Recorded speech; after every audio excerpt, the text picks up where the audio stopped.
Hi everyone, welcome to MA DSC tricks. మనం biology క్లాసెస్లో భాగంగా 3 నుంచి 9వ తరగతి వరకు ఉన్నటువంటి బయాలజీ క్లాసెస్ అయితే ఫినిష్ చేసాం. ప్రజెంట్ 10th క్లాస్ బయాలజీ అనేది మనము డిస్కస్ చేస్తున్నాం.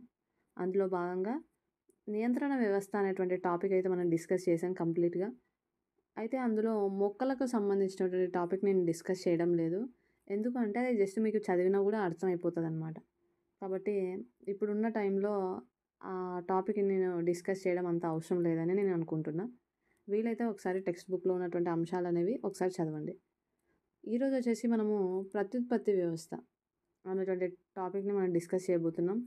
ఈ లెసన్ని మనము 3 పార్ట్స్లో నేర్చుకోబోతున్నాం. ఫస్ట్ పార్ట్లో వచ్చేసి మానవుని ప్రత్యుత్పత్తి వ్యవస్థ, సెకండ్ వచ్చేసి మొక్కలలో ప్రత్యుత్పత్తి ఎలా జరుగుతుంది, థర్డ్ వచ్చేసి కణ విభజన, సెల్ సైకిల్, ఆ రిలేటెడ్ అంశాలన్నీ మనం అక్కడ నేర్చుకోబోతున్నాం. ఓకే, మరి ఈరోజు మానవుని ప్రత్యుత్పత్తి వ్యవస్థ అనేటువంటి టాపిక్ని మనం డిస్కస్ చేద్దాం. ఈ లెసన్ చెప్పే కంటే ముందు ఈ లెసన్ని చాలా ఓపెన్ మైండ్తో వినండి. ఎవరు కూడా ఏదో ఏమంటారు అనీజీగా ఏం ఫీల్ అవ్వాల్సిన అవసరం ఏం లేదు. కాబట్టి టాపిక్ చెప్పేటప్పుడు జాగ్రత్తగా పాయింట్ టు పాయింట్ నేర్చుకోవడానికి ట్రై చేయండి. విత్ ఇమేజ్ కాబట్టి మీకు ఇంకా బాగా గుర్తుండేటువంటి ఛాన్సెస్ ఉంటాయి. ఓకే, మనం లేట్ చేయకుండా టాపిక్లోకి వెళ్ళిపోదాం. మరి మానవుని యొక్క ప్రత్యుత్పత్తి వ్యవస్థకు సంబంధించి పురుష ప్రత్యుత్పత్తి వ్యవస్థ, స్త్రీ ప్రత్యుత్పత్తి వ్యవస్థ అనేవి మనకు రెండు చాలా ఇంపార్టెంట్ కదా. మరి పురుషుని యొక్క ప్రత్యుత్పత్తి వ్యవస్థ అనేది ఎలా ఉంటుంది, అందులో గల భాగాలు ఏంటి, తర్వాత శుక్రకణాల ఉత్పత్తి ఎక్కడి నుంచి ప్రారంభమై ఎక్కడ వరకు అది ఎండ్ అవుతుంది అనేటువంటి పాయింట్స్ అన్నీ మనం ఇక్కడ డిస్కస్ చేద్దాం. చూడండి, మరి మానవుని యొక్క ప్రత్యుత్పత్తి వ్యవస్థలో మొదటి భాగము ఏంటి అంటే మనకు ముష్కాలు. ఓకేనా, మొత్తం మన టెక్స్ట్ బుక్లో 9 పాయింట్స్ అయితే 9 భాగాల గురించి అయితే ఇచ్చినాడు. చాలా చాలా ఇంపార్టెంట్. ఎక్కడ ఏ విధి జరుగుతుంది అనేది గుర్తుపెట్టుకోవడం చాలా కష్టం. కాబట్టి కొంచెం ఫోకస్డ్గా వినడానికి ట్రై చేయండి. చూడండి, ఫస్ట్ వచ్చేసి ముష్కాలు అంటున్నాడు. మరి ముష్కాలకు సంబంధించి మనము ఒక డీటెయిల్గా చూసినప్పుడు ఇది వచ్చేసి మనకు ముష్కము. ఈ ముష్కం అనేది ఎక్కడ ఉంటుంది అంటే శరీరం కుహరం యొక్క బయటి భాగంలో సంచి వంటి నిర్మాణంలో ఈ ముష్క గోణులు అనేవి ఉంటాయి అన్నమాట. ఓకేనా, ఈ ముష్కాల్లో ఏమవుతుంది అంటే మెలికలు తిరిగినటువంటి శుక్రోత్పాదక నాళికలు అనేవి ఉంటాయి. ఇక్కడ చూడండి, ఇవి ఏంటివంటే శుక్ర ఉత్పాదక నాళికలు. అన్నీ ఏంటి అంటే అనేక మెలికలు తిరిగినటువంటి శుక్రోత్పాదక నాళికలు అనేవి మనకి ఈ ముష్కాల్లో కనిపిస్తాయి అన్నమాట. ఓకేనా, మరి ఈ ముష్కాల్లో ఈ శుక్రోత్పాదక నాళికల్లో ఏమవుతుందంటే క్షయకరణ విభజన అనేది జరుగుతుంది. మనము సెల్ సైకిల్ చెప్పేటప్పుడు అసలు ఏంటి క్షయకరణ విభజన అనేది అక్కడ డిస్కస్ చేద్దాం. ఇక్కడైతే గుర్తుపెట్టుకోండి, శుక్రోత్పాదక నాళికల్లో మనకు క్షయకరణ విభజన అనేది జరిగి మిలియన్ల సంఖ్యలో మనకు ఏం ఉత్పత్తి అవుతాయంటే శుక్ర కణాలు అనేవి ఉత్పత్తి అవుతాయి. ఓకేనా, ఏం ఉత్పత్తి అవుతాయి? శుక్ర కణాలు అనేవి మనకి ఎక్కడ ఉత్పత్తి అవుతాయంటే ముష్కాలలోని శుక్రోత్పాదిక నాళికల్లో మనకు ఈ శుక్ర కణాలు అనేవి తయారు కావడం జరుగుతుంది. అదేవిధంగా ముష్కాలలో ఉండేటువంటి హార్మోన్ ఏది, ఇది కూడా చాలా ఇంపార్టెంట్. మనకు ముష్కాలలోనే మనకు టెస్టోస్టిరాన్ అనేటువంటి ఒక హార్మోన్ రిలీజ్ అవుతుంది. ఓకేనా, చాలా ఇంపార్టెంట్ కదా. టెస్టోస్టిరాన్ అనేది ఏంటి? పురుష లైంగిక హార్మోన్ కదా. ఈ హార్మోన్ రిలీజ్ అవ్వడం వలనే పురుష లైంగిక ఏమంటారు ఫీచర్స్ అనేవి మనకు కనిపిస్తాయి. కాబట్టి ఎక్కడ ఈ టెస్టోస్టిరాన్ అనేటువంటి హార్మోన్ రిలీజ్ అవుతుంది అంటే మనకు ముష్కాల్లో మనకు ఈ టెస్టోస్టిరాన్ అనేటువంటి హార్మోన్ కూడా రిలీజ్ అవుతుంది అన్నమాట. తర్వాత ఇంకోటి ఏంటి అంటే మనకి ఈ ముష్కాల్లోనే శుక్రకణాలు అనేవి ఉత్పత్తి అవుతాయి అని చెప్తున్నాం కదా.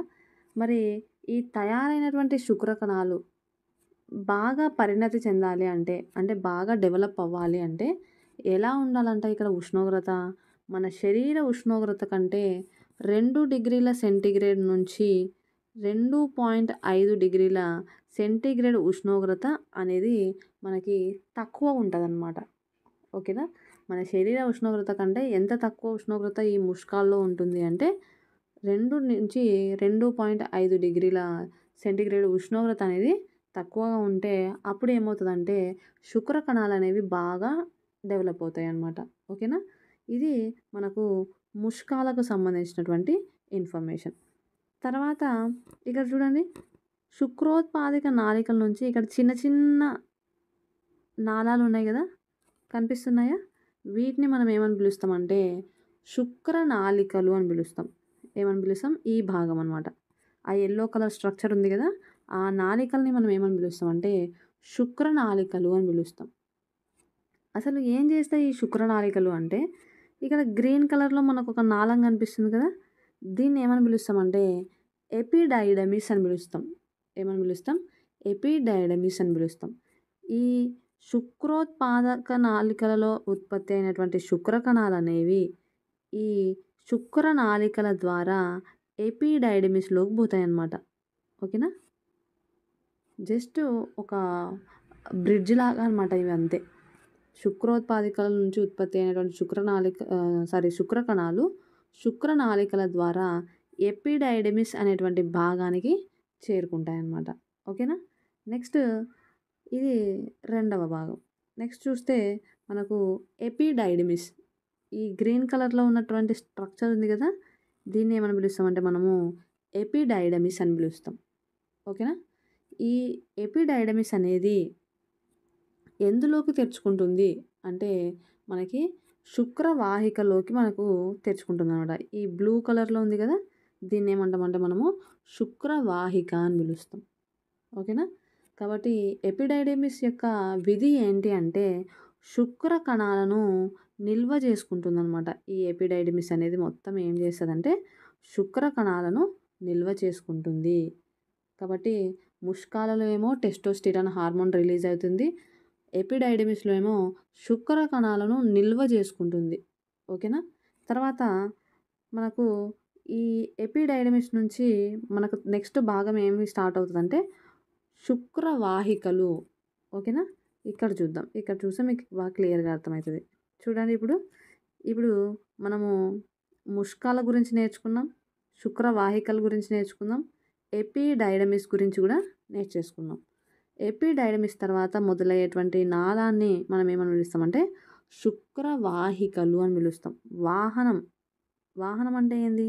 ఇక్కడ నుంచి అక్కడికి తీసుకుని వెళ్ళేది కదా, ఒక చోటు నుంచి మరొక చోటికి తీసుకుపోయేవి. కాబట్టి వీటిని కూడా ఏమని పిలుస్తామంటే శుక్రవాహికలు అని పిలుస్తాం. ఈ శుక్రవాహికలు ఏం చేస్తాయంటే ప్రతి ఎపిడైడమిస్ నుంచి మనకు అన్నీ ఒక జత ఉంటాయి కదా, మనకి కుడి భాగంలో ఎంత పార్ట్స్ ఉంటాయో ఎడమ భాగంలో కూడా సేమ్ అవే పార్ట్సే ఉంటాయి మనకి.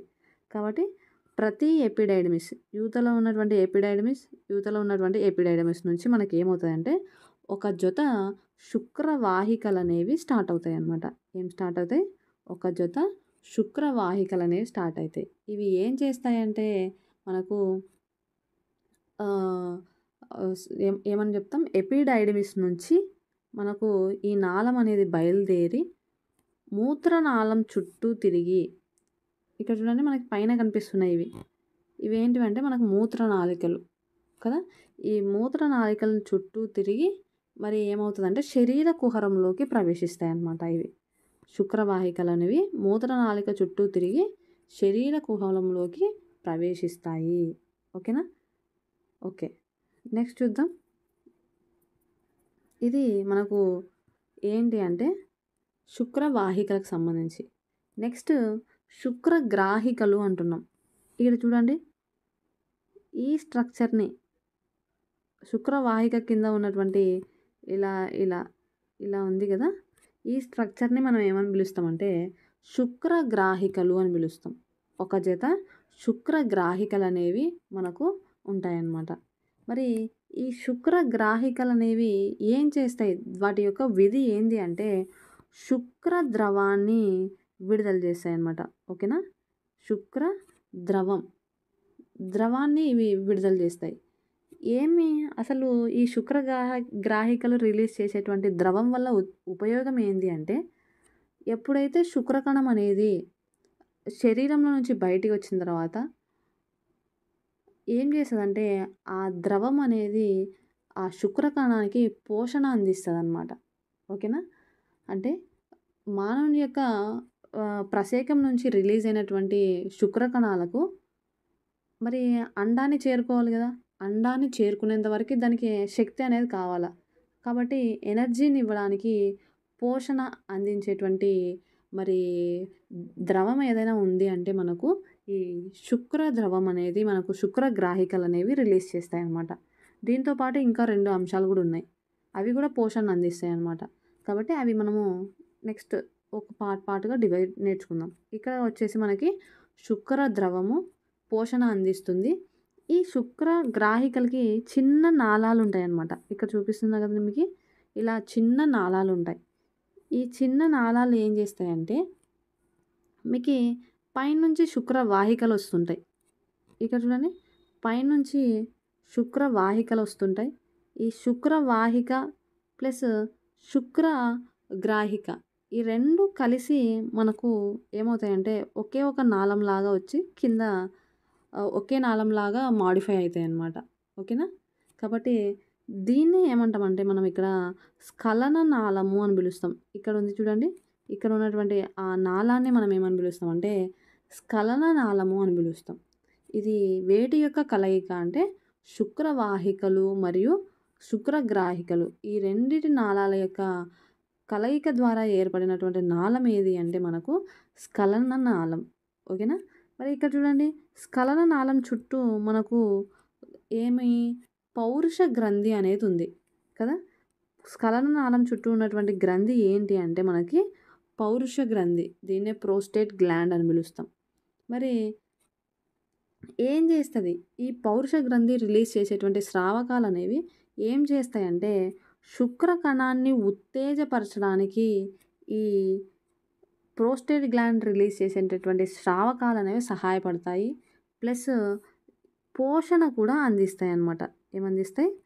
పోషణ ప్లస్ శుక్ర కణాలకి యాక్టివ్‌నెస్ ఉత్తేజపరచడానికి ఉపయోగపడేటువంటి గ్రంథి ఏది అంటే మనకు పౌరుష గ్రంథి. ఓకేనా? నెక్స్ట్ పౌరుష గ్రంథి తర్వాత మనకు ఇంకొక భాగం ఉంది. ఏంటి అంటే కౌపర్ గ్రంథులు. ఇక్కడ డయాగ్రామ్‌లో చూపియలేదు గానీ ఇది చూడండి. ఇది స్ఖలన నాళము. ఇది పౌరుష గ్రంథి గదా! కింద చిన్నగా ఉంటాయన్నమాట. వీటిని మనం ఏమని పిలుస్తామంటే కౌపర్ గ్రంథులు అని పిలుస్తాం. ఏమని పిలుస్తాం? కౌపర్ గ్రంథులు. మరి ఈ కౌపర్ గ్రంథుల నుంచి ఏమవుతదంటే మనకి చిన్న నాళాల ద్వారా ఆ కౌపర్ గ్రంథుల నుంచి వచ్చేటువంటి స్రావకాలనేవి మనకు ఏమవుతదంటే ఇక్కడ చూడండి మూత్రజననేంద్రియ నాళంలోకి వచ్చేస్తదనమాట ఇట్లా. ఓకేనా? ఆ ద్రావాలనేవి స్రావకాలనేవి ఏమవుతాయంటే కింద ఉన్నటువంటి మూత్రజననేంద్రియ నాళంలోకి రావడానికి సహాయపడతాయన్నమాట. మరి అసలు ఈ కౌపర్ గ్రంథులు రిలీజ్ చేసేటువంటి స్రావకాల వల్ల లాభం ఏంది అంటే, ప్రసేకపు గోడల్లో ఆమ్లత్వాన్ని తటస్థీకరించడానికి అంటే ఏదైనా అసిడిటీ నేచర్ ఉంటే దాన్ని తగ్గిస్తాయన్నమాట. అసలు ప్రసేకంలో యాసిడ్ నేచర్ ఎందుకుంటది? మనకందరికీ తెలిసిందే. మరి ప్రసేకం అనేది పురుషుల్లో మూత్ర ఉత్పత్తికి అదేవిధంగా శుక్ర కణాల ఉత్పత్తికి రెండిటికి ఒకటే అవయవం పనిచేస్తది కదా! అంటే ఇక్కడ మనకి మూత్ర నాళాలు కూడా మనకేమవుతుంది ప్రసేకంలోకే మనకు ఏముంటది పొడిగించబడి ఉంటాయి. కాబట్టి మూత్రంలో మనకి మూత్రం అనేది ఏ నేచర్ ఉంటది? యాసిడ్ నేచర్ కదా! ఆమ్లత్వాన్ని కలిగి ఉంటది. కాబట్టి మూత్ర విసర్జన అప్పుడు ఆమ్లత్వంతో కూడినటువంటి మూత్రం అనేది ప్రసేకం ద్వారా బయటకొస్తది. అట్లాంటప్పుడు ఏమవుతది? ప్రసేకపు గోడలనేవి కాస్త ఆమ్లత్వాన్ని కలిగి ఉండేటువంటి ఛాన్సెస్ ఉంటాయి. మరి ఆమ్లత్వం ఉన్నప్పుడు ఏమవుతది? శుక్ర కణాలకి ప్రాబ్లమ్ అవుతది. కాబట్టి ఆ అసిడిటీ నేచర్‌ని తగ్గియడానికి ఈ కౌపర్ గ్రంథులు ఏం చేస్తాయంటే ఆ కౌపర్ గ్రంథులు రిలీజ్ చేసేటువంటి స్రావకాలను ఆ ప్రసేకంలోకి పంపిస్తాయి. ఎప్పుడైతే ఆ ప్రసేకంలోకి కౌపర్ గ్రంథులు స్రావకాలు స్రవిస్తాయో అప్పుడు ఈ ఆమ్లత్వం అనేది తగ్గిపోతుందనమాట. కాబట్టి ఆమ్లత్వాన్ని తటస్థీకరిస్తుంది. ప్లస్ అదేవిధంగా శుక్రకణాలు తేలికగా జారిపోవడానికి మరి అవసరమైనటువంటి స్మూత్‌నెస్‌ని కూడా అందిస్తాయన్నమాట. కాబట్టి కౌపర్ గ్రంథుల యొక్క విధి అదనమాట. చా పార్ట్ దాని యొక్క విధి అనేది చాలా ఇంపార్టెంట్. కాబట్టి పార్ట్స్ మనకెందుకంటే కన్‌ఫ్యూజ్ అయితాం చాలా. సో, చదివేటప్పుడు బాగా కొంచెం ఫోకస్డ్‌గా చదవండి. అసలు ఆ పార్ట్ వల్ల యూజ్ ఏంది? ఈ పార్ట్ వల్ల యూజ్ ఏంది? మళ్ళీ స్త్రీ ప్రత్యుత్పత్తి వ్యవస్థలో ఇంత కన్‌ఫ్యూజన్ ఉండదు. చాలా చిన్న అంశాలుంటాయి. తొందరగా అయిపోతది. పురుష ప్రత్యుత్పత్తి వ్యవస్థలోనే భాగాలు ఎక్కువున్నాయి కాబట్టి కన్‌ఫ్యూజ్ అయ్యే ఛాన్సెస్ ఉన్నాయి కాబట్టి కొంచెం ఫోకస్డ్‌గా ఇక్కడ చదవండి. ఓకేనా? ఓకే. నెక్స్ట్ కౌపర్ గ్రంథులు అయిపోయింది. దాని తర్వాత మనకున్నటువంటి భాగం ఏది అంటే మనకు ప్రసేకం. ఓకేనా? మనకుండేటువంటి భాగం ఏది అంటే ప్రసేకం. మరి ఇది ఏం చేస్తది? ప్రసేకం అనేది మూత్రాన్ని విసర్జిస్తుంది. అదేవిధంగా శుక్ర కణాలను కూడా బయటికి పంపడానికి సహాయపడుతుంది. కాబట్టి దీన్ని ఏమని పిలుస్తామంటే మూత్ర మరియు జననేంద్రియ నాళం. మూత్ర నాళము ప్లస్ జననేంద్రియ నాళం. కాబట్టి రెండిటిని కలిపి మనం ఏమని పిలుస్తామంటే ప్రసేకాన్ని మూత్ర జననేంద్రియ నాళం అని కూడా పిలవడం జరుగుతుంది. కాబట్టి ఇది మనకు పురుష ప్రత్యుత్పత్తి వ్యవస్థలో ఉన్నటువంటి భాగాల గురించి. మరి ఒకసారి ఈ శుక్రకణం యొక్క ఎలా ఉంటుంది అనేది ఒకసారి చూద్దామా? ఫస్ట్ చూడండి ముష్కాలు కదా! ముష్కాలలో మనకేమవుతది? శుక్రోత్పాదక నాళికల నుంచి మనకు శుక్ర కణాలనేవి స్టార్ట్ అవుతాయి. శుక్రోత్పాదక నాళికల నుంచి ఏమవుతది? శుక్ర నాళికలలోకి మనకు శుక్ర కణాలనేవి బయలుదేరుతాయి. శుక్ర నాళికల నుంచి ఎపిడైడమిస్, ఎపిడైడమిస్ నుంచి శుక్రవాహిక, శుక్రవాహిక నుంచి స్ఖలన నాళము, స్ఖలన నాళం నుంచి ప్రసేకం కదా! కాబట్టి ఇది మనకు శుక్ర కణాల యొక్క ప్రయాణ మార్గం. ఎగ్జామ్ పాయింట్ ఆఫ్ వ్యూలో కూడా చాలా ఇంపార్టెంట్. ఇప్పుడు మనము శుక్ర కణం యొక్క స్ట్రక్చర్ అయితే చూద్దాము. చూడండి మరి శుక్ర కణంలో మనకు 3 భాగాలనేవి ఉంటాయి. తల భాగం, అదేవిధంగా మధ్య భాగం, అదేవిధంగా తోక కదా! తోక భాగం. 3 భాగాలనేవి మనకి శుక్ర కణంలో కనిపిస్తుంది. మరి తల భాగంలో ఏమేమి ఉంటాయంటే మనకు ముందు భాగంలో ఎక్రోజోమ్ అనేటువంటి ఒక భాగం ఉంటుంది. అదేవిధంగా తలలో మనకు ఒక పెద్ద కేంద్రకం అనేది ఉంటుంది. ఓకేనా? ఈ కేంద్రకం అనేది ఏమవుతుందంటే తర్వాత అండాన్ని చేరుకున్నప్పుడు అండంలో ఉన్నటువంటి కేంద్రకంతో ఇది కలవాలన్నమాట. అప్పుడే ఫలదీకరణ జరుగుతుంది. మనం ఫలదీకరణ జరిగే దగ్గర క్లియర్‌గా నేర్చుకుందాం. జస్ట్ మీకు ఇక్కడ కేంద్రకం ఎందుకు అనేది ఊరికే ఐడియా పెట్టుకోండి. తర్వాత మరి ఈ ఆక్రోజోమ్ అంటున్నాం కదా! ఇది ఎందుకు ఉపయోగపడుతదంటే మరి శుక్ర కణం అనేది అండాన్ని ఈజీగా చేరడానికి మరి ఈ ఎక్రోజోమ్ అనేది చాలా షార్ప్‌గా ఉంటదనమాట ముందు. ఆ అండాన్ని పగలగొట్టుకొని అండంలోకి చేరడానికి మనకి మరి ఈ ఎక్రోజోమ్ అనేటువంటి భాగం అనేది మనకు ఉపయోగపడుతుందనమాట. ఓకేనా? నెక్స్ట్ వచ్చేసి మరి మధ్య భాగం. ఈ మధ్య భాగము మరియు తల భాగం అనేది మెడ అనేటువంటి ఒక భాగంతో మనకు కలపబడి ఉంటుందన్నమాట. నెక్స్ట్ ఈ మధ్య భాగంలో మనకు మైటోకాండ్రియాస్ అనేవి కనిపిస్తాయి. జనరల్‌గా గుర్తుపెట్టుకోండి.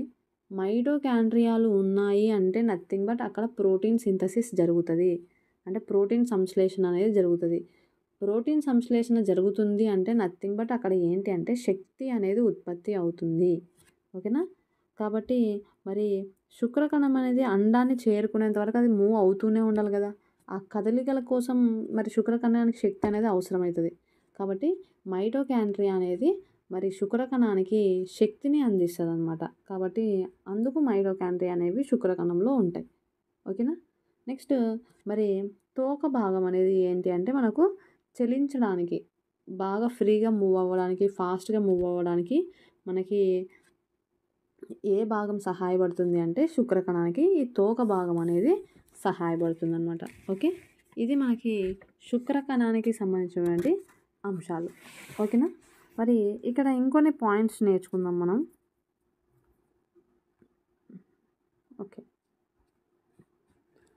చూడండి, మనం ఇందాక శుక్రగ్రాహికలలో ఒక ద్రవం అనేది రిలీజ్ అవుతుంది అని చెప్పినాం. అదేవిధంగా పౌరుష గ్రంథిలో కూడా మనకు కొన్ని స్రావకాలు అనేవి రిలీజ్ అవుతాయి అని చెప్పినాం. తర్వాత కౌపర్ గ్రంథిలో కూడా కొన్ని స్రావకాలు అనేవి రిలీజ్ అవుతాయి అని చెప్పినాం. ఓకేనా, వీటన్నిటిని కలిపి మనం ఏమని పిలుస్తామంటే సెమినల్ ప్లాజ్మా అని పిలుస్తాం. ఈ ద్రవాలన్నిటిని కలిపి ఏమని పిలుస్తామంటే సెమినల్ ప్లాజ్మా. మరి ఈ సెమినల్ ప్లాజ్మా ప్లస్ శుక్రకణం, సెమినల్ ప్లాజ్మా మరియు శుక్రకణాలు మొత్తాన్ని కలిపి మనం ఏమని పిలుస్తామంటే శుక్రము అని పిలుస్తాం, సీమన్ అని పిలుస్తాం. ఇంగ్లీష్లో అయితే ఏమని పిలుస్తాం, శుక్రము అని పిలుస్తాం. కాబట్టి సెమినల్ ప్లాజ్మా అంటే వేటి యొక్క కలయిక అంటే శుక్రగ్రాహికల నుంచి ఉత్పత్తి అయ్యే ద్రవము, పౌరుష గ్రంథి స్రావాలు, కౌపర్ గ్రంథి స్రావాలు. అదే శుక్రం అంటే ఈ సెమినల్ ప్లాజ్మా ప్లస్ శుక్రకణాలు, వీటిని కలిపి మనం ఏమని పిలుస్తామంటే శుక్రము అని పిలవడం జరుగుతుంది. ఓకేనా, ఈ అంశాలు అనేవి మీరు ఇక్కడ గుర్తుపెట్టుకోండి. అండ్ ఇంకొక విషయం ఏంటి అంటే పురుష జీవి యొక్క శరీరం నుంచి శుక్రం అనేది బయటికి రావడాన్ని ఏమని పిలుస్తామంటే మనము స్ఖలనము అని పిలుస్తాం. ఓకేనా, ఏమని పిలుస్తాం, స్ఖలనం అని పిలవడం జరుగుతుంది. అదేవిధంగా ఫలదీకరణ జరగాలి, అండంలోకి శుక్రకణం అనేది ఇంజెక్ట్ అవ్వాలి, ఫలదీకరణం జరగాలి అంటే శుక్రకణం అనేది అట్లీస్ట్ 60% తన ఆకారంలో లేదంటే దాని యొక్క పరిమాణంలో డెవలప్ అయి ఉండాలన్నమాట. అట్లీస్ట్ 100%లో 60% అది డెవలప్ అయి ఉండాలి.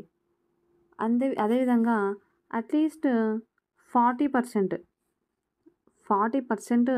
వేగంగా చలించే విధంగా అయినా ఉండాలి. 60% ఆకారంలో పరిమాణంలో డెవలప్ అయి ఉండాలి. అదేవిధంగా వేగంలో వచ్చేసి 40% వేగంగా చలించే విధంగా ఉన్నప్పుడు ఏమవుతుందంటే ఆ శుక్రకణం అనేది అండాన్ని చేరుకోవడానికి ఎక్కువగా ఛాన్సెస్ ఉంటాయన్నమాట. ఓకేనా, కాబట్టి ఈ పాయింట్ గుర్తుపెట్టుకోండి. అండ్ ఇంకో పాయింట్ ఏంటి అంటే మన ఈ పురుషుల్లో ఈ శుక్రోత్పత్తి వ్యవస్థ ఎప్పుడు డెవలప్ అవుతుంది అంటే 13 నుంచి 14 సంవత్సరాల వయసులో ప్రారంభమయ్యి వృద్ధాప్య దశ వరకు జరుగుతుంది.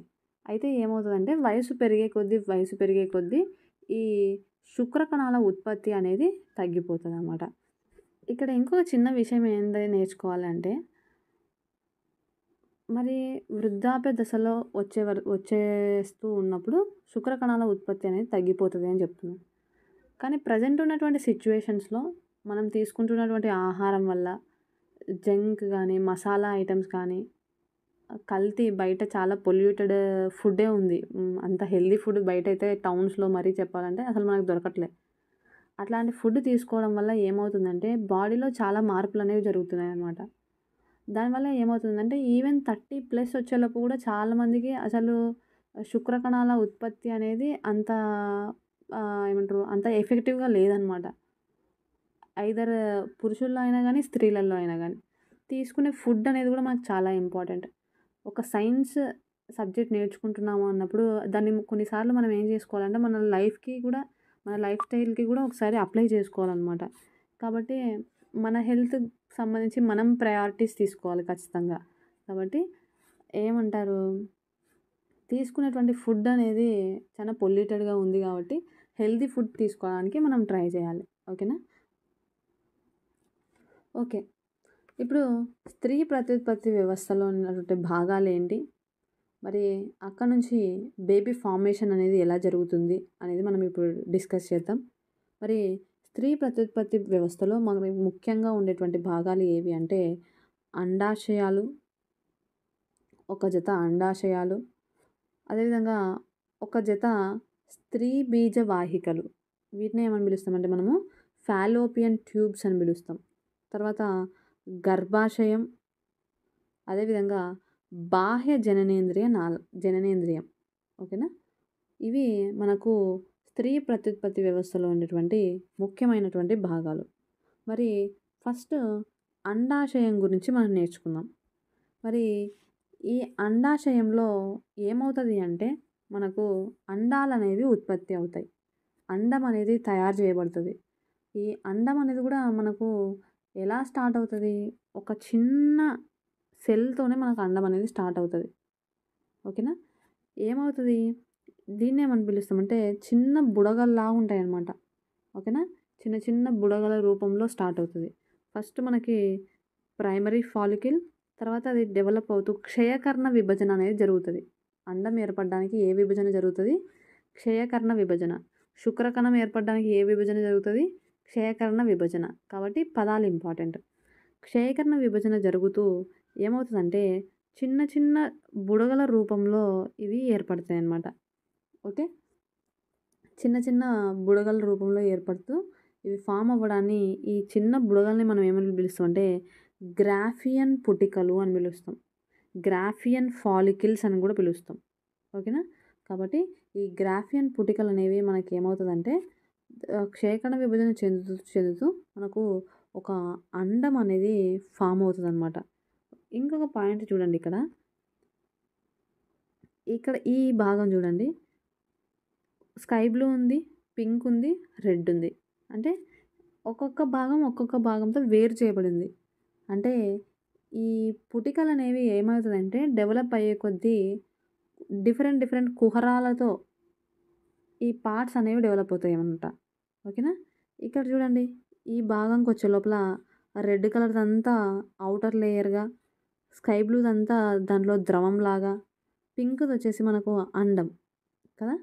మరి ఏమవుతుంది? ఈ పుటికలో నుంచి అండం అనేది బయటకు విడుదల కావడం జరిగింది కదా!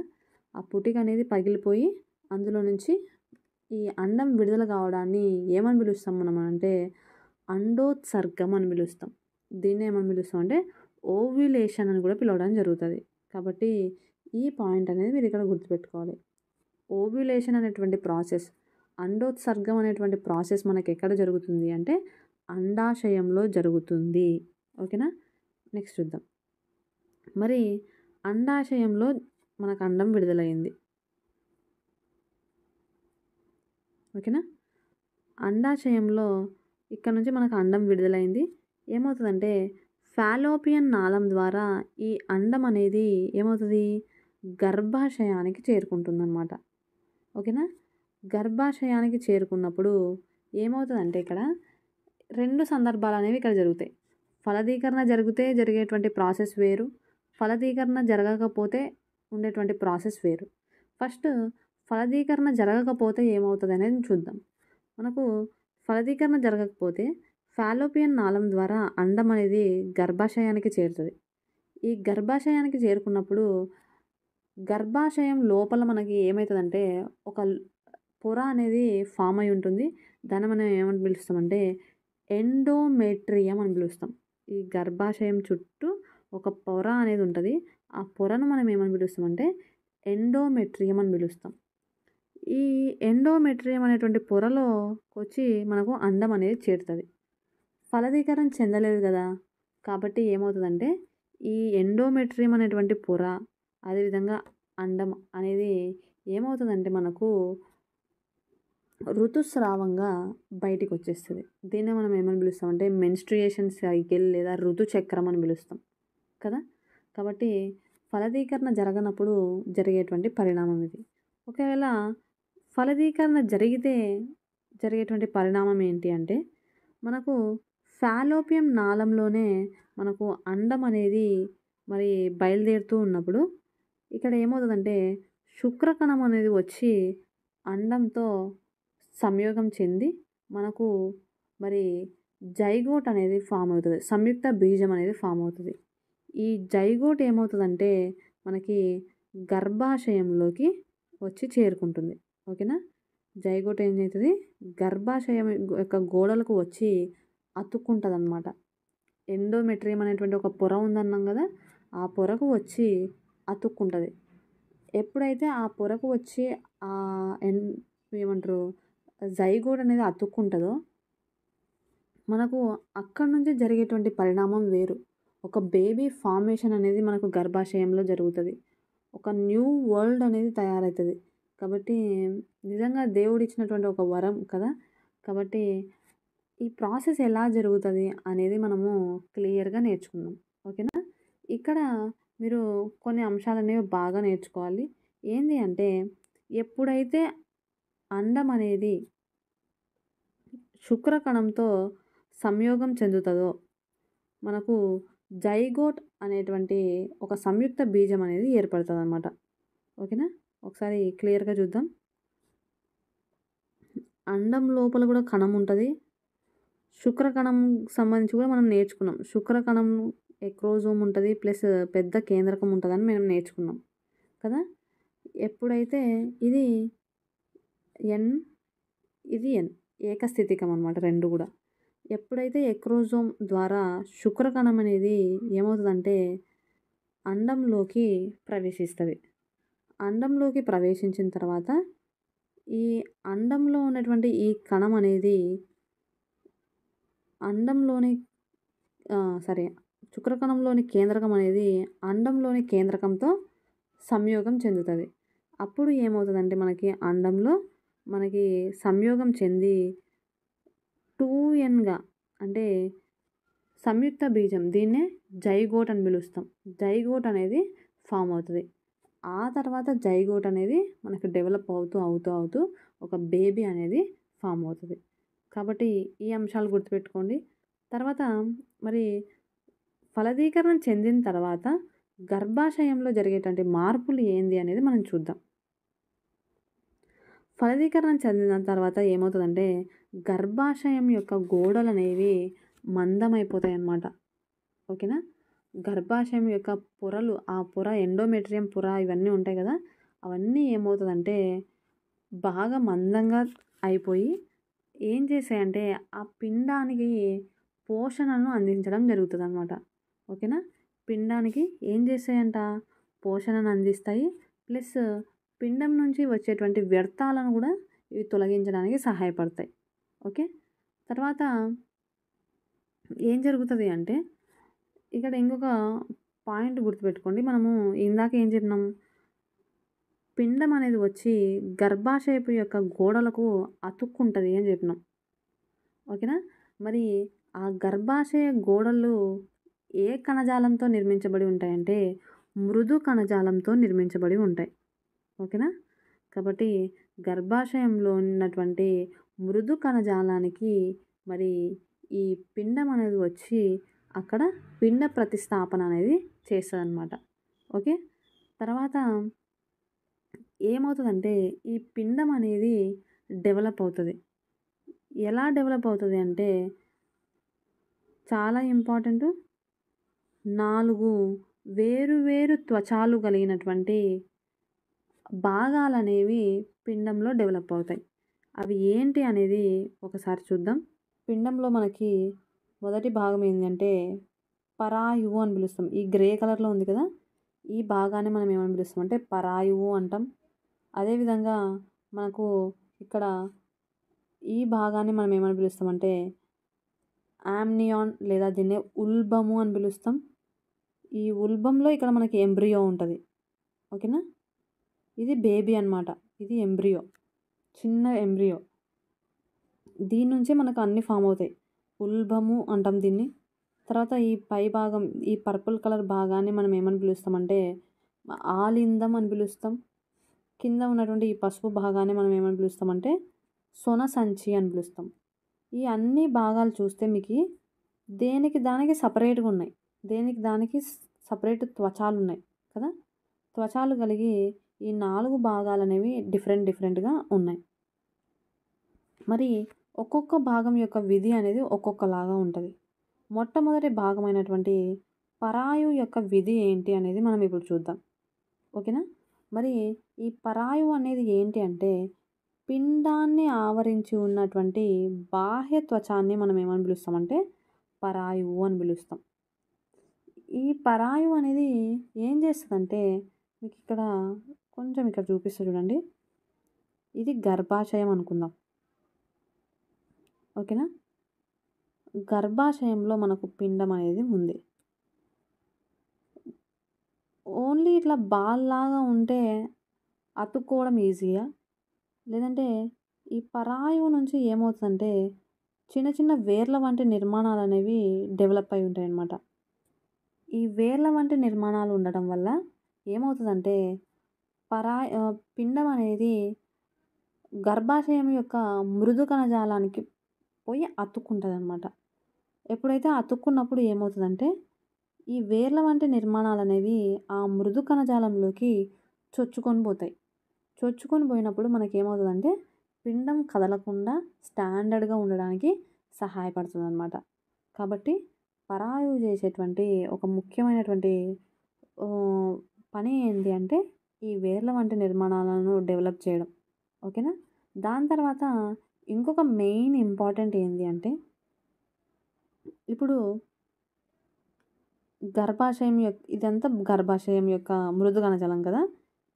ఈ గర్భాశయ మృదు కణజాలం కలిసి, అదేవిధంగా పరాయువు యొక్క కణజాలం ఈ 2 కలిసి ఏం చేస్తాయంటే, జరాయువు అనేటువంటి ఒక భాగాన్ని ఏర్పరుస్తాయన్నమాట. ఓకేనా? ఇది ఏమవుతదంటే, పిండంలో ఏదో ఒక మూలలో ఉంటదనమాట ఈ జరాయువు అనేటువంటి భాగం. అర్థమైందా? బాగా గుర్తుపెట్టుకోవాల. పరాయువు యొక్క కణజాలము, అదేవిధంగా గర్భాశయం యొక్క కణజాలము 2 కలిసి జరాయువు ఇప్పుడు ఇలా పిండం తీసుకుంటే ఒక భాగంలో ఇలా ఫార్మ్ చేస్తాయన్నమాట. జరాయువు లేదా మాయ లేదంటే ప్లెజెంటా అంటాం దీన్ని. ఓకేనా? ఆ భాగాన్ని ఇవి ఏర్పరుస్తాయి. ఒక పాయింట్ గుర్తుపెట్టుకోండి ఇక్కడ మీరు. జరాయువు అనే లోపల మనం ఏమనుకుంటామంటే, తల్లి నుంచి బిడ్డకు ఆహారాన్ని అందించేటువంటి ఒక తాడు లాంటి నిర్మాణం, నాళం లాంటి నిర్మాణం ఉంటది కదా! దాన్ని జరాయువు అనుకుంటాం. కానీ తప్పు. అది జరాయువు కాదనమాట. ఇది జరాయువు. ఇక్కడ మీకు చూపిస్తున్నా కదా! ఈ భాగాన్ని మనం ఏమని పిలుస్తామంటే జరాయువు అంటాం. ఇటు చూడండి. సెకండ్ డయాగ్రామ్‌లో మీకు బ్లాక్ కలర్‌లో ఇచ్చినాడు ఇక్కడ ఒక మూలకి. దీన్ని ఏమని పిలుస్తామంటే జరాయువు అంటాం. జరాయువు అనేది తర్వాత డివిజన్స్ జరుగుతాయి. అప్పుడు మీకు అది ఏంటి అనేది చెప్తాను. ఇక్కడ చూడండి. ఈ జరాయువు అనేది ఎలా ఏర్పడుతది అంటే, పిండ కణాలు మరియు తల్లి కణాలు. అంతే కదా! గర్భాశయం అంటే ఏంటి? తల్లి కణాలు. ఆ పిండ కణాలు మరియు తల్లి కణాలు కలిసి ఈ జరాయువు అనేది ఏర్పడుతది. ఏం చేస్తది? ఈ ప్లెజెంటా లేదంటే ఈ జరాయువు అనేది ఎప్పుడు ఏర్పడుతదంటే 12 వారాలప్పుడు ఈ జరాయువు అనేది ఏర్పడుతది. ఓకేనా? సంయోగ బీజం అనేది ఏర్పడిన తర్వాత ఆల్మోస్ట్ 12 వారాలకు ఈ జరాయువు అనేది ఏర్పడుతది. ఏమవుతదంటే ఈ జరాయువు ద్వారానే ఏమవుతది? రక్త ప్రసరణ అనేది జరుగుతది. అప్పటికి ఇంగా అంబిలికల్ కార్డ్ అంటే నాళం అనేది ఏర్పడి ఉండదు. ఇక్కడ మీకు కనిపిస్తుంది కదా! ఈ భాగము ఎలా ఉంది? ఇక్కడ బేబీ అనేది మనకి ఇంకా కనపడదు. ఈ జరాయువు ద్వారా ఏమవుతదంటే రక్తం అనేది ట్రాన్స్‌ఫర్ అవ్వడము, అదేవిధంగా మనకి ఆక్సిజన్, కార్బన్ డయాక్సైడ్, పోషకాలు, వ్యర్థ పదార్థాలు అనేవి ఎక్స్‌చేంజ్ అనేది ఈ ప్లెజెంటా ద్వారా జరుగుతుంటదనమాట. ఓకేనా? నెక్స్ట్ వచ్చేసి మనకి ఉల్బము అంటున్నాం. చూడండి. ఎంబ్రియో చుట్టూ మనకు ఉంది ఉల్బం. కదా! మళ్ళొకసారి చూడండి ఇక్కడ.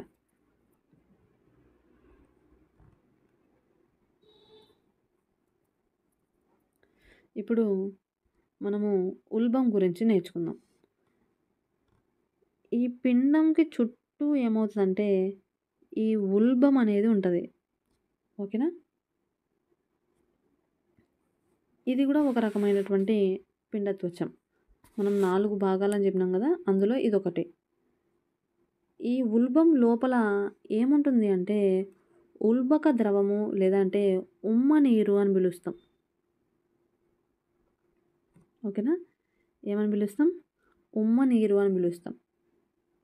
ఏం చేస్తది ఈ ఉమ్మ నీరు అంటే మనకి బేబీకి తేమను అందించడానికి, అదేవిధంగా ఏవైనా షాక్స్ నుంచి గానీ, అగాధాల నుంచి గానీ రక్షణ కల్పిస్తదనమాట ఉమ్మ నీరనేది. మనం చాలా సార్లు అబ్జర్వ్ చేస్తాం. ప్రెగ్నెన్సీ టైంలో డాక్టర్స్ డెఫినెట్‌లీ చెప్తారు. ఉమ్మ నీరనేది మంచిగా ఉండాలి. సఫిషియెంట్‌గా ఉండాలి. ఉమ్మ నీరు తక్కువుంటే బేబీ డెలివరీ అయ్యేటువంటి ఛాన్సెస్ కష్టమవుతది అని జెప్పేసి మనకు చెప్తూ ఉంటారు. అది ఏంటి అంటే మనకు ఈ బేబీ ఎంబ్రియో చుట్టూ గూడా మనకు ఈ ఉమ్మ నీరనేది ఉంటుందనమాట. అది కాపాడుతూ ఉంటది. రక్షణ ఇస్తూ ఉంటది. ఓకేనా? నెక్స్ట్ మనకి ఆలిందం అంటున్నాం కదా! ఆలిందం లేదా దీన్నే అల్లాంటాయిస్ అంటాం కదా! ఈ పర్పుల్ కలర్‌లో ఉన్నటువంటి భాగం. ఓకేనా? ఇక్కడ మీరు బాగా నేర్చుకోవాలి. ఏంటి ఈ అల్లాంటాయిస్ అంటే ఏంటి అంటే, ఇప్పుడు దీన్ని ఇంకొంచెం ఎలాబొరేట్ చేద్దాం. ఇంకొంచెం పెద్దగా చేద్దాం. ఇక్కడ ఒకవైపు ప్లెజెంటా ఉంది. దీన్నే జరాయువు అంటున్నాం. ఓకేనా? ఇది ఉమ్మ నీరు. ఇక్కడ ఆలిందం అనేది ఉంది. ఓకేనా? ఇక్కడ చూడండి. ఈ ఆహార నాళం నుంచి మనకు ఈ ఆలిందం అనేటువంటిది ఉద్భవిస్తుంది. కానీ ఇది ఎలా కనెక్ట్ అయ్యి ఉంటదంటే, ఈడ చూడండి. ఓకే. వెయిట్. ఓకే. ఇక్కడ చూడండి. ఉల్బంతో కనెక్ట్ అయింది. ఈ చిన్న నాళం ఇక్కడ నుంచి ఇలా స్టార్ట్ ఇలా డెవలప్ అయింది చూడండి. కదా! ఇది ఆలిందంతో ఉల్బంతో కనెక్ట్ అయ్యింది. అదేవిధంగా సొన సంచితో గూడా కనెక్ట్ అయినటువంటి ఈ నాళం అనేది మనకు ఏర్పడుతుంది. ఈ నాళాన్నే మనం ఏమని పిలుస్తామంటే నాభి రజ్జువు అని పిలుస్తాం. ఏమని పిలుస్తాం? ఈ నాళాన్ని నాభి రజ్జువు. ఓకేనా? ఇది ఏమవుతదంటే ఈ నాభి రజ్జువు అనేది జరాయువుతో కనెక్ట్ అవుతది. పైన ఉన్నటువంటి ప్లెజెంటా అంటున్నాం గదా! మనకి ఒక మూలకు ఉంటది అని జెప్పేసి. కాబట్టి పిల్లవాడి యొక్క భాగమైనటువంటి ఆహార నాళం నుంచి డెవలప్ అయ్యి పైన ఉన్నటువంటి జరాయువుతో కలిపేటువంటి ఈ నాళాన్ని మనం ఏమని పిలుస్తామంటే నాభి రజ్జువు అని పిలుస్తాం. ఓకేనా? మీకి డయాగ్రమాటిక్‌గా చూద్దాం. ఇక్కడ చూడండి. అదో. ఇక్కడ బేబీ అనేది మెల్లమెల్లగా డెవలప్ అయితది తర్వాత డెవలప్ అయినప్పుడు ఏమవుతదంటే అది నాభి భాగంలోకి వచ్చేస్తది కదా! నాభి భాగంలోకి వచ్చేసినప్పుడు మనకి ఇక్కడ నుంచి మనకు ఈ నాభి రజ్జువు. ఓకేనా? దీన్ని అంబిలికల్ కార్డ్ అంటాం. ఇది డెవలప్ అయ్యి ప్లెజెంటాతో అతుక్కోబడుతది. తర్వాత డెవలప్ అయ్యి మనకు మరి ఈ విధంగా కనిపిస్తదనమాట. లోపల ఏముంటది? ఈ అంబిలికల్ కార్డ్‌లో నాభి రజ్జువులో ఏముంటాయంటే మనకు రక్తనాళాలనేవి ఉంటాయి. ఈ రక్తనాళాల ద్వారా ఏమవుతది? మరి తల్లి యొక్క తీసుకునేటువంటి ఆహారము, అదేవిధంగా రక్త ప్రసరణ అనేది బేబీకి పోషకాలు, రక్త ప్రసరణ, విసర్జన అవన్నీ కూడా మనకు దేని ద్వారా జరుగుతాయంటే ఈ నాభి రజ్జువు అంబిలికల్ కార్డ్ ద్వారా జరుగుతాయి. కాబట్టి మీకి ఈడ బాగా గుర్తుపెట్టుకోవాలి. నాభి రజ్జువు వేరు, జరాయువు వేరు అని. జరాయువు అంటే ఏంటంటే జస్ట్ ఈ భాగం మాత్రమే ప్లెజెంటా అంటాం. ఈ భాగాన్ని ఏమని పిలుస్తామంటే మనము నాభి రజ్జువు అని పిలవడం జరుగుతది. ఓకేనా? కాబట్టి ఈ పాయింట్స్ మీరిక్కడ గుర్తుపెట్టుకోండి. నెక్స్ట్ చూద్దాం. నెక్స్ట్ లాస్ట్‌ది మనకు సొన సంచి అనేది ఉంది. ఇది కూడా ఏమంటే ద్రవంతో నిండిపోయినటువంటి ఒక పొర. బట్ క్షీరదాలలో పాలిచ్చేటువంటి జంతువులలో దీనికి ప్రత్యేకమైనటువంటి విధి అనేది ఏమీ లేదనమాట. దాని యొక్క ఆవశ్యకత అనేది అంత పెద్దగా ఏమీ లేదు. ఓకే. మరి ఇక్కడ మనము ఇంకొన్ని పాయింట్స్ నేర్చుకుందాం. గర్భధారణ జరిగిన తర్వాత 3 నెలల పిండాన్ని 3 నెలల పిండాన్ని మనం ఏమని పిలుస్తామంటే భ్రూణం అని పిలుస్తాం. మనం సైకాలజీలో కూడా నేర్చుకుంటాం కదా! 3 నెలల పిండాన్ని మనం ఏమని పిలుస్తామంటే భ్రూణం అని పిలుస్తాం. మరి బేబీ గర్భాశయంలో డెవలప్ అవ్వడానికి దాదాపుగా ఎన్ని నెలలు పడుతుంది అంటే సుమారుగా 9 నెలలు అనేది పడుతుంది. అదే డేస్‌లో చెప్పాలంటే 280 రోజులు పడుతుంది కదా! ఈ 280 రోజుల తర్వాత ఏమవుతది? ఈ మనకు బేబీ ఏమంటారు బయటికొచ్చేటువంటి అవకాశం ఉంటుంది. ఈ 280 రోజులటువంటి కాలాన్నే మనం ఏమని పిలుస్తామంటే గర్భావధి కాలము లేదంటే గెస్టేషన్ పీరియడ్ అని పిలవడం జరుగుతుందన్నమాట. మరి శిశువు యొక్క జననం అనేది ఎలా జరుగుతుంది? జరిగేటువంటి పరిణామాలేంటి అనేది మనము ఇక్కడ చూద్దాం. ఇక్కడ 9 నెలల గర్భావధి కాలం అయిపోయిన తర్వాత శిశువు కదలికలనేవి ఉంటాయి. మెల్లగా కదులుతూ తల భాగం అనేది మనకు ఏమైతదంటే బాహ్య జననేంద్రియం దగ్గరికి వస్తదనమాట. కొన్నిసార్లు కొంతమంది కాళ్ళు ఈ గ ఈ ఇక్కడి ఇప్పుడు తల ఉంది గదా! ఈ భాగంలో కాళ్ళు వచ్చేటువంటి ఛాన్సెస్ ఉన్నాయి. అట్లా ఫస్ట్ కాళ్ళు బయటికొచ్చినప్పుడు అట్లాంటి డెలివరీస్ అనేవి చాలా కష్టంతో కూడుకొని ఉంటాయి. అదే తల భాగం ఫస్ట్ బయటకొచ్చిందనుకోండి, అట్లాంటి డెలివరీస్ కొంచెం ఈజీగా అయిపోతాయన్నమాట. ఓకేనా? కాబట్టి ఈ పాయింట్ ఒకటి గుర్తుపెట్టుకోండి. దీంతో పాటు ఏంటంటే మరి తల్లి పడేటువంటి పురిటి నొప్పులనేవి అసలు ఎలా స్టార్ట్ అవుతాయి? తల్లికి ఎలా తెలుస్తది పిల్లవాడు బయటికి రాబోతున్నాడు అనేటువంటి ఆ పురిటి నొప్పులనేవి ఎలా సంభవిస్తున్నాయనేది నేటికి శాస్త్రవేత్తలు కనుక్కోలేకపోతున్నారనమాట. సో, ఆ పురిటి నొప్పులు అసలు ఎలా సంభవిస్తాయనేది ఎవరికీ తెలీదనమాట. అది ఆ తల్లి పడేటువంటి ఆ వేదన అనేది తల్లికి ఆ స్టార్టింగ్ పీరియడ్‌లోనే అర్థమైపోతది. కాబట్టి మరి ఈ ఎప్పుడైతే పురిటి నొప్పులు స్టార్ట్ అవుతాయో, గర్భాశయం యొక్క గోడలు మనకి గర్భాశయం ఉంటుంది గదా! ఆ గర్భాశయం యొక్క గోడలనేవి సంకోచ సడలికలనేవి స్టార్ట్ అవుతాయి. కాబట్టి సంకోచ సడలికలు స్టార్ట్ అయినప్పుడు దాన్నే మనకు అర్థమైపోతది పురిటి నొప్పులనేవి స్టార్ట్ అయినాయని. తర్వాత ఏమవుతది మనము పిండం అనేది ఉమ్మ నీరులో ఉంటది అని జెప్పినాం కదా! బేబీ ఫార్మ్ అయిపోయి ఉంటది 9 నెలలకి. బేబీ అనేది ఈ ఉల్బం అనేటువంటి లోపల ఉమ్మ నీటి లోపల ఉంటది. పురిటి నొప్పులు ఎప్పుడైతే స్టార్ట్ అయితాయో ఈ ఉల్బం అనేది పగిలిపోతదనమాట. ఓకేనా? ఉల్బం అనేది పగిలిపోయి ఆ ఉమ్మ నీరు మొత్తం బయటికొచ్చేస్తది. ఇది ఏంటి అంటే ఒక పాజిటివ్ నోట్ అనమాట.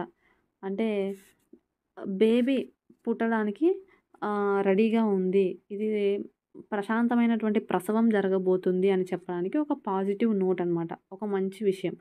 కాబట్టి ఎప్పుడైతే ఈ ఉల్బం పగిలిపోయి ఆ ఉమ్మ నీరు బయటికొస్తుందో ఏమవుతదంటే బేబీ అనేది మనకి బయటికొచ్చేటువంటి ప్రాసెస్ అనమాట. కాబట్టి ఈ పాయింట్ అనేది మీరు ఇక్కడ గుర్తుపెట్టుకోవాలి. తర్వాత ఏమవుతదంటే బేబీ బయటికొచ్చేసిన తర్వాత అంబిలికల్ కార్డ్ ఉంది గదా! నాభిరజ్జువు గూడా మనకి ఏమవుతదంటే బయటికొచ్చేస్తదనమాట. తర్వాత మాయ ఆ భాగం అంతా కూడా మనకి బయటికొచ్చేస్తది. తర్వాత ఏం జేస్తాము ఆ అంబిలికల్ కార్డ్‌ని మరి శిశువు యొక్క నాభి దగ్గర కొద్దిగా ఉంచేసి కట్ జేస్తాం. అది మెల్లమెల్లగా ఏమైపోతది ఎండిపోతది. అది జనరల్‌గా మనం జనరల్‌గా చూస్తాం గదా! ఆ ఎండిపోయినటువంటి భాగం అనేది మనకు వెస్టిజియల్ ఆర్గాన్ అయిపోతది. మనకక్కడ ఏమైతదంటే నాభి అనేటువంటి భాగం అనేది ఏర్పడతది. తర్వాత ఇది ఇలా జరుగుతున్నప్పుడు ఏమవుతదంటే క్షీర గ్రంథులనేవి కూడా యాక్టివ్ అవుతాయి. తల్లి యొక్క క్షీర గ్రంథులు. ఎప్పుడైతే తల్లి యొక్క క్షీర గ్రంథులు యాక్టివ్ అవుతున్నప్పుడు ఏమవుతదంటే కొన్ని రకాలైనటువంటి ద్రవాలనేవి మరి ఏమైతదంటే క్షీర గ్రంథులు రిలీజ్ చేస్తాయి. ఫస్ట్ స్టేజ్‌లో ఆ పాలను ఏమని పిలుస్తామంటే మనము ముర్రు పాలు అని పిలుస్తాం. ఆ ముర్రు పాలనేవి పిల్లవాడికి ఎప్పుడైతే మనము పట్టిస్తామో అప్పుడు ఆ పిల్లవాడికి ఆ ముర్రు పాలలో ఏముంటదంటే మంచి పోషకాలుంటాయి. వ్యాధి నిరోధక శక్తి ఆహ్, బాగా ఎక్కువగా ఉండేటట్టు ఛాన్సెస్ ఉండేలాగా మంచి పోషకాలనేవి ఉంటాయి కాబట్టి ఎప్పుడైతే ఆ పిల్లవాడు ఆ పాలు తాగినప్పుడు ఆ ముర్రు పాలు తాగినప్పుడు ఏమవుతదంటే మన పిల్లవానికి వ్యాధి నిరోధక శక్తి అనేది పెరుగుతదనమాట. తర్వాత మనకు కొన్ని రోజులు ఆ ముర్రు పాలు రిలీజ్ అయిన తర్వాత మళ్ళీ ఏమవుతదంటే నార్మల్‌గా పాలనేవి స్రవించడం జరుగుతది. ఈ విధంగా మనకి శిశువు యొక్క జననం అనేది స్టార్ట్ అవుతుంది. ఓకేనా? కాబట్టి మరి ఇది లైంగిక ప్రత్యుత్పత్తి వ్యవస్థకు సంబంధించినటువంటి అంశాలు. ముఖ్యంగా మానవునిలో జరిగేటువంటి ప్రత్యుత్పత్తి వ్యవస్థకు సంబంధించినటువంటి అంశాలు. అయితే ఇక్కడ మనకి మానవునికి సంబంధించింది కాబట్టి ఇక్కడ ఇంకో పాయింట్ అయితే నేర్చుకుందాం. ఇక్కడ ప్రత్యుత్పత్తికి సంబంధించి ప్రత్యుత్పత్తి యొక్క ఆరోగ్యం అని చెప్పేసి మనకి ఇవ్వడం జరిగింది. అందులో మనకి ఎయిడ్స్ గురించి అయితే ఇవ్వడం జరిగింది. మరి వరల్డ్ ఎయిడ్స్ డేని మనం ఎప్పుడు జరుపుకుంటామంటే డిసెంబర్ 1వ తేదీన మనము దీన్ని జరుపుకుంటున్నాం కదా. అయితే ఈ ఎయిడ్స్ అనేది ఏంటి అంటే వైరస్ వలన వచ్చేటువంటి ఒక వ్యాధి కదా. తర్వాత అనేక లైంగిక వ్యాధులు అనేవి కూడా ఉన్నాయి మనకి. బ్యాక్టీరియాల వలన వచ్చేటువంటి వ్యాధులు ఉన్నాయి, అదేవిధంగా వైరస్ వలన వచ్చేటువంటి వ్యాధులు కూడా ఉన్నాయి. మరి బ్యాక్టీరియా వల్ల వచ్చేటువంటి వ్యాధులు ఏవి అంటే మనకు గనేరియా ఒకటి, అదేవిధంగా సిఫిలిస్ అనేటువంటివి. ఇవి రెండు కూడా మనకి ఏంటంటే లైంగిక వ్యాధులు అన్నమాట. ఇవి బ్యాక్టీరియా ద్వారా సంక్రమిస్తాయి. అదే వైరస్ ద్వారా సంక్రమించేది ఏది అంటే మనకు ఎయిడ్స్. ఓకేనా, ఈ పాయింట్ గుర్తుపెట్టుకోండి. Acquired immunodeficiency syndrome full form కూడా ఇంపార్టెంట్, కాబట్టి దీని మీద ఫోకస్ చేయండి. మరి ఎయిడ్స్ అనేది మనకు బాగా తెలిసిందే. ఎలా సంక్రమిస్తుంది అంటే ఎక్కువగా లైంగిక సంబంధాలు ఒక వ్యక్తితో కాకుండా ఎక్కువ మందితో లైంగిక సంబంధాలు పెట్టుకున్నప్పుడు, అదేవిధంగా ఏమంటారు, తల్లి యొక్క గర్భం అంటే తల్లికి ఎయిడ్స్ వ్యాధి ఉంటే పుట్టబోయేటువంటి పిల్లలకు కూడా ఎయిడ్స్ వ్యాధి వచ్చేటువంటి ఛాన్సెస్ ఉన్నాయి. అదేవిధంగా ఎయిడ్స్ వ్యాధి కలిగినటువంటి వ్యక్తికి వాడినటువంటి ఇంజెక్షన్స్ని నార్మల్ పర్సన్కి కూడా అదే ఇంజెక్షన్ చేసినప్పుడు ఏమవుతుందంటే ఆ వ్యక్తి రక్తంలో ఉన్నటువంటి ఆ వైరస్ అనేది మరి మరొక వ్యక్తికి వచ్చేటువంటి ఛాన్సెస్ ఉన్నాయి. చాలా జాగ్రత్తగా ఉండాలి. మనం చాలా చిన్న విషయం అనుకుంటాం కానీ ముఖ్యంగా హాస్పిటల్స్లో వర్క్ చేసేటోళ్ళకి ఇది బాగా తెలుసు. ఖచ్చితంగా కొత్త ఇంజెక్షన్తోనే ఇంజెక్షన్ వేయాలి. అయినా కూడా మనం వాళ్ళు వేస్తారో లేదో తెలియదు, మనకు తెలియదు కాబట్టి మనం జాగ్రత్తగా ఉండాలన్నమాట. ఖచ్చితంగా కొత్త ఇంజెక్షన్తోనే మనము ఇంజెక్షన్ వేయించుకోవాలి.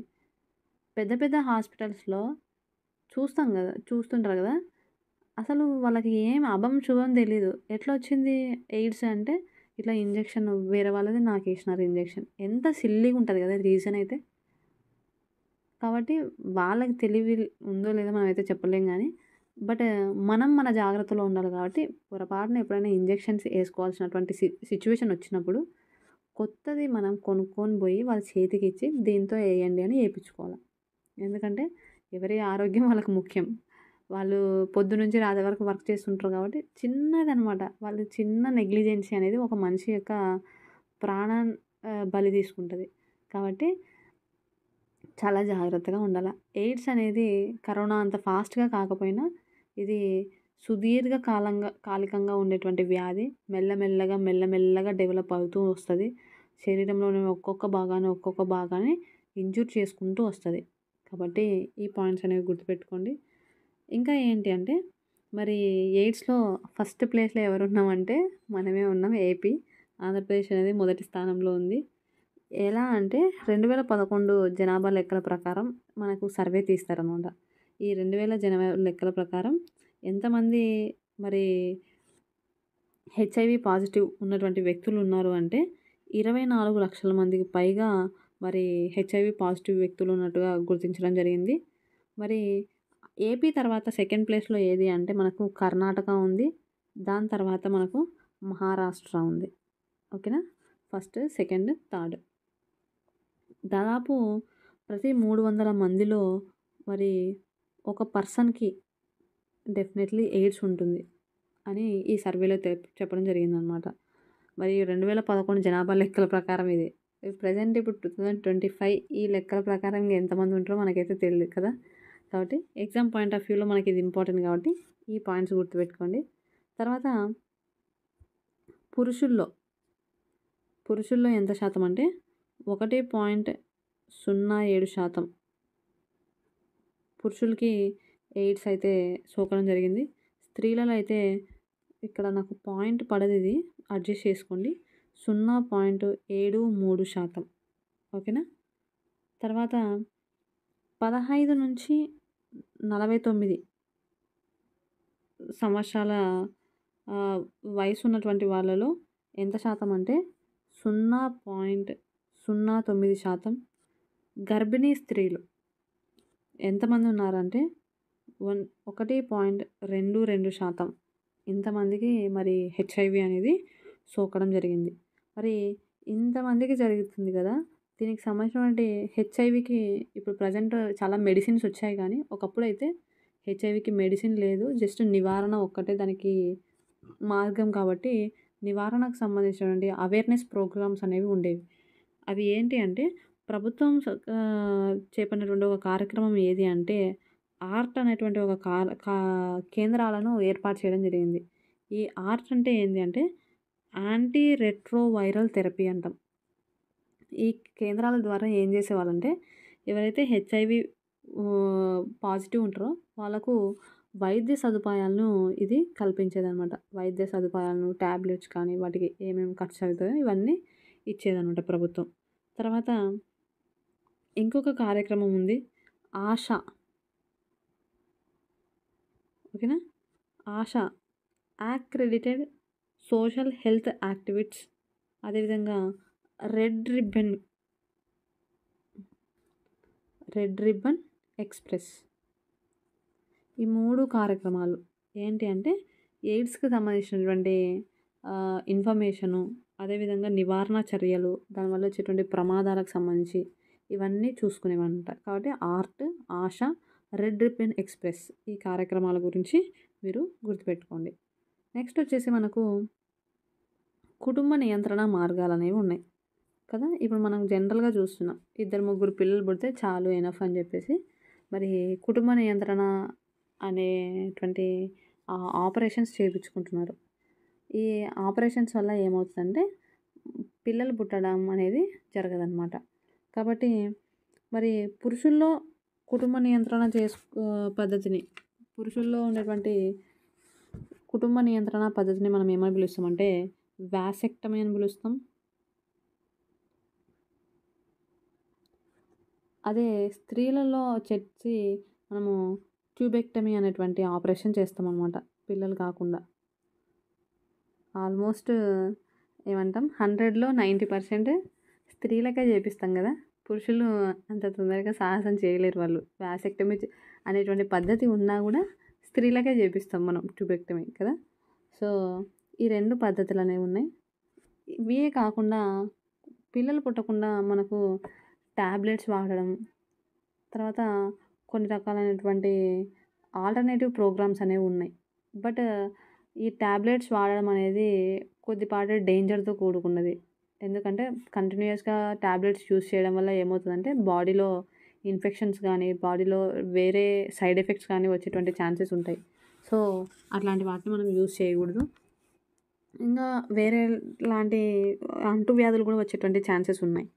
దీంతో పాటు మనకు కుటుంబ నియంత్రణకు సంబంధించి కొన్ని మనకందరికి ఏమంటారు కండోమ్స్ కానీ, డయాఫ్రమ్స్ కానీ, అదేవిధంగా లూప్స్ కానీ, కాపర్ టీస్ కానీ ఇవన్నీ కూడా మనకు ఆల్టర్నేటివ్ ప్రోగ్రామ్స్ అనమాట. కాబట్టి వీటిపైన కూడా మీరు ఒకసారి ఫోకస్ చేయండి. మెయిన్ ఏంటి అంటే వాసెక్టమీ అండ్ ట్యూబెక్టమీ ఈ 2 పదాలనేవి గుర్తుపెట్టుకోండి. పురుషుల్లో చేసేదేమో వాసెక్టమీ, స్త్రీలలో చేసేటువంటి ఆపరేషన్ ఏమంటామంటే ట్యూబెక్టమీ అని పిలవడం జరుగుతుందనమాట. ఓకేనా? మరి వాసెక్టమీ అంటే ఏం చేస్తారు ఇక్కడ అంటే మనకు శుక్రవాహికలు ఉంటాయి కదా! ముష్కాల నుంచి బయలుదేరినటువంటి శుక్రవాహికలు ఉంటాయి కదా! ఇక్కడ కట్ చేస్తారనమాట. కట్ చేసి మూడేస్తారు. అదే ట్యూబెక్టమీ అంటే ఏంది? ఫాలోపియన్ నాళం ఉంటుంది కదా! మధ్యలో కట్ చేసి మూడేయడం జరుగుతుందనమాట. దానివల్ల ఏమవుతుందంటే శుక్రకణాల ఉత్పత్తి అనేది మనకు పిల్లలు కాకుండా అండాన్ని చేరకుండా ఇవి స్టాప్ చేస్తాయన్నమాట. సో అది అనమాట ఇన్ఫర్మేషన్. మళ్ళీ రేపటి వీడియోలో మొక్కలలో ప్రత్యుత్పత్తి ఎలా జరుగుతుంది అనేటువంటిది క్లియర్గా నేర్చుకుందాం. దాని తర్వాత కణ విభజన గురించి నేర్చుకుందాం. మరి ఈ వీడియో కనుక మీకు నచ్చినట్టయితే లైక్ చేయండి, షేర్ చేయండి. ఏమైనా డౌట్స్ ఉంటే కమెంట్ బాక్స్లో తెలియజేయండి. అండ్ ఇంకో పాయింట్ ఒక విషయం చెప్పాలి. మనకు నోటిఫికేషన్ అంటూ ఉన్నారు కదా! సో వీడియోస్ చేయడానికి నాకు టైం అవ్వట్లేదనమాట. ఒక వీడియో చేయాలి, ఒక 1 అవర్ వీడియో చేయాలి అంటే నాకు ఆల్మోస్ట్ ఆ వీడియోకి సంబంధించినటువంటి డయాగ్రామ్స్ ప్లస్ ఎక్స్ప్లెనేషన్‌కి నేను ప్రిపేర్ అవ్వాలి కదా! ప్రిపరేషన్ ప్లస్ అది ఎక్స్ప్లెయిన్ చేసిన తర్వాత ఆ ఎడిట్ అదంతా చేయాలంటే అట్లీస్ట్ నాకు ఒక 1 డే కన్ఫర్మ్‌గా కావాల్సి వస్తుందనమాట. సో దీన్ని కూడా మీరు అర్థం చేసుకుంటారని అనుకుంటున్నా. వీలైనంత వరకు నేను కంప్లీట్ చేయడానికి ట్రై చేస్తా. అదొక్క విషయం మైండ్‌లో పెట్టుకోండి. మరి నెక్స్ట్ వీడియోలో మళ్ళీ కలుద్దాం. Okay. Thank you so much and have a nice day.